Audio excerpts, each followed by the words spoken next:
হ্যাঁ ওনার পিএস আইছে আমার ভাড়া করলো পরে 3-4 মিনিট দেরি আমি সমস্যা নাই।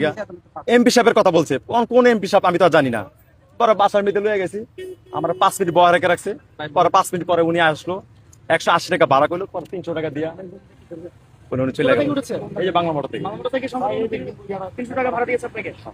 আমি খুশি,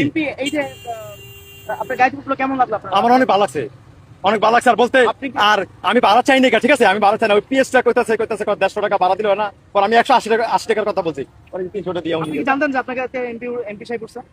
না না, পরে গিয়ে পিএসে বলতেছে তোমার গাড়ি সংসদ ভবনে লয়ে যাবো, সমস্যা নাই। পরে উঠা আমি সালামালকে দিলাম, কথাবার্তা বললাম, অনেক ভালো। হ্যাঁ না আমি চলবো, আমার লোক টাচ মোবাইল লাগে, আমি ছবি তুলতে পারি না। আপনার অনুভূতিটা কিরকম? না আমার ভালো, অনেক ভালো কথাবার্তা, ভালো। রাস্তা দিয়ে আইসি না, অনেক মানুষের দিকে কথাবার্তা বলছি।